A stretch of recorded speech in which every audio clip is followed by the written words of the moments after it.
baada ya moto mkali kuwaka, mali nyingi kupotea, watu kupoteza maisha, ndani ya jiji la Los Angeles, California, Marekani. Nikirejea katika vitabu vya dini, katika kitabu cha Biblia takatifu, kuna mstari unasema, chochote apandacho mtu ndicho atakachovuna.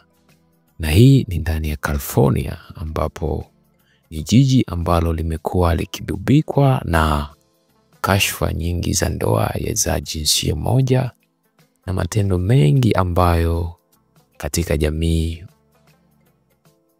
na katika vitabu vya dini yamekuwa yakikemewa vikali.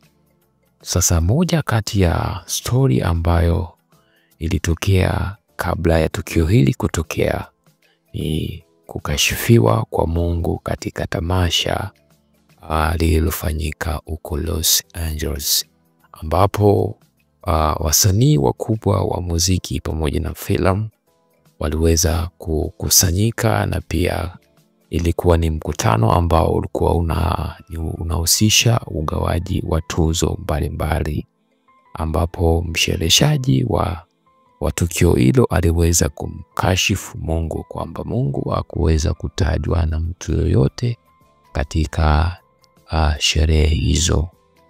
So nimekuwekea clip fupi ambayo itakwenda kukuonyesha je, ni nini kilitokea katika tamasha hilo. The name is Stanley Tucci's new cologne, now available at Buca di Beppo. So much has already happened in the first half, and the acceptance speeches have been on fire. Who got shouted out the most? Let's look at the numbers. All right, cast and crew are leading the way with 11 mentions. Moms are holding strong with 3 shout-outs. God, creator of the universe, 0 mentions. And Mario Lopez, host of Access Hollywood, 1. All right. No surprise in this godless town. The room has been